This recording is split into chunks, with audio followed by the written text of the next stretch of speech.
Hello everybody of SteamFirst.com. My name is Anthony. This is probably the first time you guys are seeing my face, but this is an IRL product review of this. It's caught again. This is the Razer Black Widow 2014 Tournament Edition.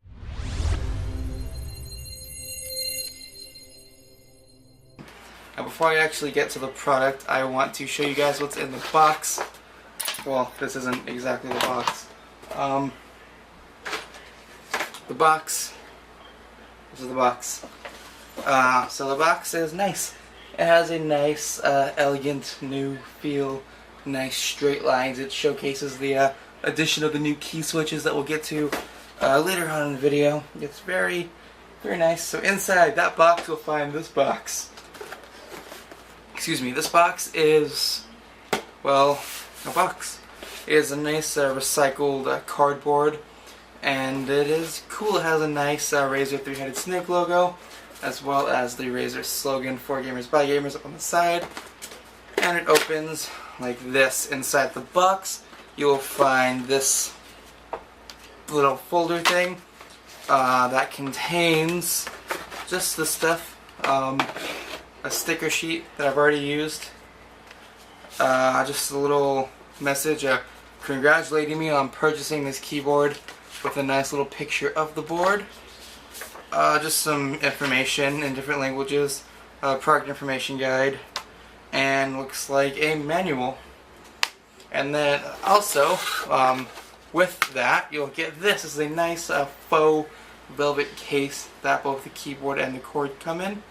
It is a very nice faux velvet for protection while carrying it. It just closes by Velcro like this on the inside. It's a nice, soft thing, and it comes with this as well to hold the cord. It's a little Velcro piece. It's pretty cool. It has a nice little, I don't know if you can see this on camera, but it has a nice little Razer logo embroidered on the front. It's a very nice quality overall. Now anyway, to the keyboard itself. This is it. It is the Razer Black Widow 2014 Tournament Edition, as I just said. It features a compact 10 keyless design, making it ideal for gamers on the go or who frequent tournaments and LANs, or for the people like me who enjoy a smaller form factor and a keyboard or have limited desk space. Who needs a number pad anyway? Am I right? 10 keyless all the way. It also comes equipped with a 7-foot detachable cable. It's nice and braided. There's nice gold plating there to prevent wear. It also makes it slightly more durable and cat-proof. And yeah, it's nice. It's good for me. Got a cat like to chew on wires. She's over there looking at me. She knows what's up. But anyway, on to the whole video. It has all the usual media keys from F1 to F10. Well, F1 to F7 technically for the media keys. F9 and 10 are on-the-fly macro recording and gaming mode to disable any keys you don't want to accidentally press during gameplay. And you can use the media keys by using function and whatever key you want to perform that function. Same way to activate gaming mode and on-the-fly macro recording. All the keys are fully programmable through Razer's Synapse 2.0 software that also allows you to create and change profiles, record and bind macros, and all that neat stuff. Now on to the actual nitty-gritty of the video. What is different about this keyboard? It looks exactly the same. You might be thinking, Anthony, why? Why are you presenting us a video on a keyboard that looks exactly like last year's model of the same keyboard? Good question. Thanks for asking. I'll explain it right now. I'm talking to myself. I'm the only one here. I asked myself the question. But anyway, it's more of an under-the-hood improvement. That being, Razer said goodbye to the old Cherry MX blue and brown switches found in their Clicky and Stealth Edition Black Widow keyboard line, and replaced them with these shiny new key switches that Razer are calling Razer mechanical key switches in green and orange variants. Green being clicky and clicky, orange being the stealthy, silent, more linear ones. Anyway, Razer recognized that Cherry MX switches, though vastly superior to membrane keyboards for gaming, are still optimized for typing. So what Razer set out to do was create the first set of mechanical key switches made specifically for gaming, designed for use in games. and it is really cool since Cherry's patent recently expired, allowing other companies to take that design and put it in their own products. I don't know. Those are those hand motions I'm always talking about when I'm recording videos. But yeah, it's pretty cool. It's also good for companies like Razer who want to produce their own key switches, because not only are they allowed to, you know, innovate the actual design, but they could also source their product production to other places, whether it be a smaller or more cost-efficient factory in Asia, instead of the German factory where Cherry MX switches are produced, reducing prices and allowing for more vigilant quality control. I also heard somewhere that Razer actually places their own personnel on the factory floor to make sure that each key switch is created to standard, which is nice, because they're allowed to do that now. Anyway, so we'll get on to the actual thing. What I enjoyed about my old keyboard, the Razer Black Widow Ultimate 2013, which I have here, not only the nice rugged design, it's all heavy and sturdy, but the blue switches. I like that tactile click. I like that nice, satisfying, audible click every time I tap a key. I also like that nice bump. You can feel a nice little bump every time you tap a key, and I like that. I love that in a keyboard. That is great.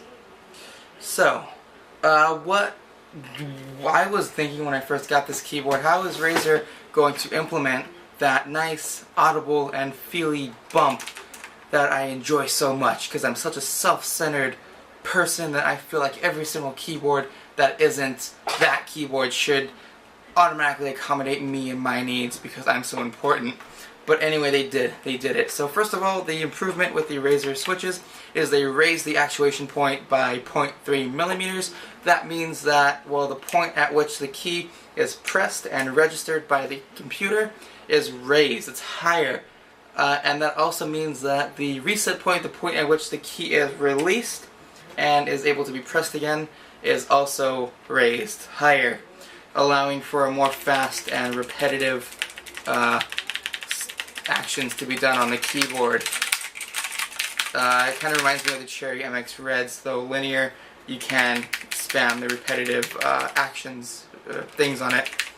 It's nice, and I still get that nice click, as well as that bump. And the reason I enjoy the bump is because you know when the key is actually activated, so there's no need to actually bottom out, which again improves responsiveness and allows you to spam the actions on it. It's very nice. Now for some minor criticisms that no review would ever be complete without, because that's just part of it. I hate the font, I'm not going to lie, I absolutely do. Let me just take out my handy dandy keycap puller, whoops, and I will pull out this 2 key for you. Now I absolutely hate this @ symbol. I don't know what this @ symbol is. It is the absolute worst. I don't know what Razer was thinking with that. And the entire just font on the keys is atrocious. It's not awful, but it's just bad. That's all I can think of though. Oh, also the actual quality of the keycaps themselves kind of upset me a bit. As you'll see from the Razer Black Widow 2013, the Ultimate Edition, is first off that the key caps themselves are made of this clear ABS plasticky material with this nice rubbery coating on top, and the key is laser etched into that coating to allow the light to shine through, and for some reason that just gives it a nice sturdier, more higher quality feel than the Razer Tournament Edition, or the ones that don't light up. I feel like they could still do that like this. The screen lock, the ones that still light up, don't even have that. And you can just tell that even the text there isn't as vibrant as it is if it was just laser etched like that. So I would prefer they did that, despite the fact it doesn't light up. Other than that, it's cool. Keyboard's great. I love the new switches. I've heard people say that the clicky green switches and even the orange switches feel more about like a batch-to-batch variance to Cherry MX switches than they do a whole new switch, and I have to disagree. I definitely feel the difference here, and I do enjoy it. It is just much more of a joy to play games on this keyboard than most of the keyboards I've used, and it is absolutely great. I do also enjoy the smaller form factor, though. It does take some time to get used to, and it does kind of strain your wrist after a while. to type on, but luckily I don't type very much, so that's great. Anyway, yeah, so links to this keyboard and Razer's website and all that neat stuff will be in the description below, as well as a link to my unboxing of this keyboard and all that stuff. Be sure to check out SteamFirst.com for the best news, reviews, content, and videos revolving around all things Valve and Steam. My name is Anthony, I'll see you guys in the next video. Goodbye.